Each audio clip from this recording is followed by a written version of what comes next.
Yeah, to be honest with you, I worry about us. This time of year, I don't really spend a ton of time talking about other people's scores. To me, it's about us, how we handle our business and our preparation. I've got great respect for every team. I don't put any stock that it's a D2. You get 31 games, and you evaluate the tape and you try to get your team ready to go. So hopefully our guys have an edge. Hopefully our guys are ready defensively to lock up, to have great ball pressure. But I was at the Division II level, so I have great respect, Jason, for Division II programs. Every year you hear about it. Division IIs beat Division I's, whether it's an exhibition or a regular season game. So we're not putting any stock in anybody's scores this year. We're going to worry about us and take it game by game and day by day. It's been a few weeks since Seattle. Have you had a chance to work on the offense? You talked about how you haven't really put too much effort into that. Yeah, I mean, you work on stuff every day, right? I mean, that's what basketball is, trying to get better, whether it's offense or defense. At that point, we had been spending a ton of time on our defense, trying to get an identity. We have better athletes this year. We have better depth. What that equates to, we'll find out here over the next month. But I like where we are defensively. Offensively, we got to quit turning the ball over. It's going to hurt our defense, so we've got to value the ball. We've gotten better over the last 2 weeks. Health-wise, how are you guys at this point going into season? Yeah, I'm not going to get into that. If guys are hurt, certainly not going to tell you guys that. Yeah, that'd be the last. You guys would be the last people I would tell that to. So you kind of mentioned just a lot of different players. We saw everybody play against Seattle. Have you kind of had a chance to figure out kind of depth and minutes and who's going to play more or less? Yeah, I mean, we're going to probably redshirt 3 guys. We'll let you guys know when that happens. 15 players is entirely way too many to have active. It's great to have in your program as you go into the Pac-12 and develop guys, but you can't have 15 active players. There's no team in America that's going to be able to juggle that. I think the first game we'll play 12. We'll play all 12 active players, hopefully, and they'll be ready to go. And then certainly as the season goes, guys will stand out, guys will progress. I think we've got 3 or 4 really good bigs. Who's the starter? I don't know. They're all about the same, to be honest with you. Zach Keller's a little taller. Gary can do certain things. KT can do certain things. David Oweezy brings certain things to the table. So that position will be by committee. They're all very good. They're all physical. They're tough. We'll play them together.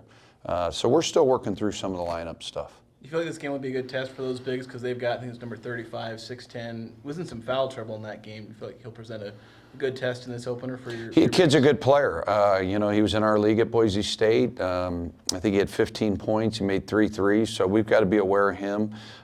Most bigs can't shoot nowadays, Jason, so when you can, it really opens up your offense. He's a young man that is certainly coming in here and making 4 or 5 threes, so we got to be aware of that.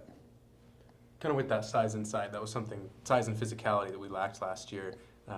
How does that kind of change your offensive scheme or things you want to do this year with the offense? Yeah, I mean, every team has, different strengths, right? And you got to figure it out based on, last year. Last year's team is certainly different than this year's team. So playing 2 bigs has really been good for me.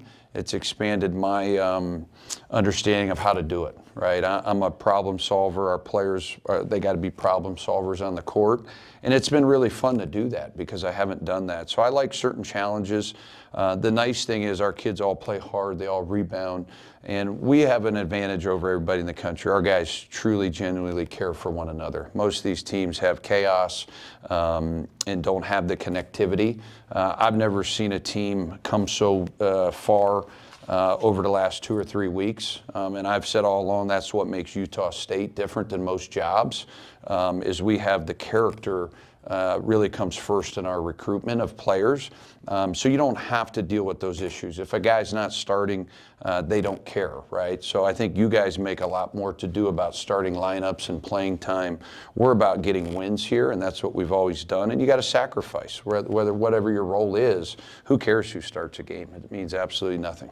Compared to a year ago, do you feel better where you're at right now? Ready to start? I know there's always things you want to work on, but do you feel better where you're at going into No, Sean, I never feel good. We'll go over the next 5 weeks or 5 months, and if we come out, 15-1 again or whatever it was, no, I live my life constantly trying to grow, right? I don't think you can be comfortable. Our players can't be comfortable. They've got to be uncomfortable every day. I got after them 2 days ago.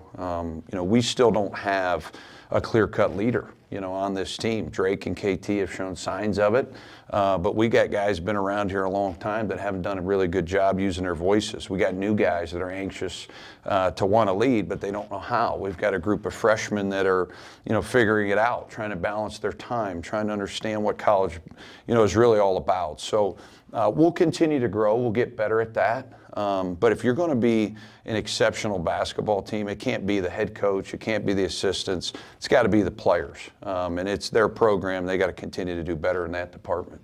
You encouraged by some of the scoring that you're seeing from MJ Collins? Obviously, he came in with a lot of different things he can do, but he scored the ball pretty well in the couple of preseason games. Do you like what you're seeing there? Yeah, I mean, when we recruited him, we kind of expected that. When we recruited Colby King, we expect that.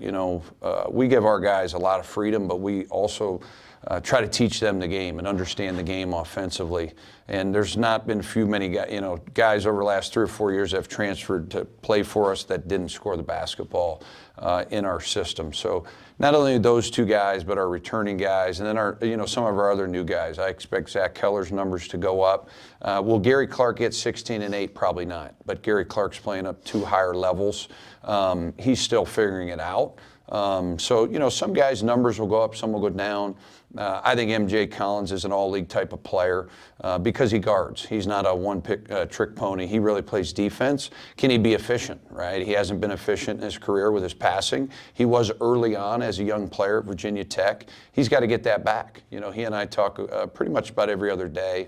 Watch film. It's about efficiency, right? It's not about how many points you score. Once again, I think all these things that the media talks about are a little bit overblown. To me, it's about efficient basketball. If you average 16 a game or 10 a game, does it really matter if you win 25, 26 games? So I look at it twofold. He is going to score. You are right. He's been our leading scorer in 2 games.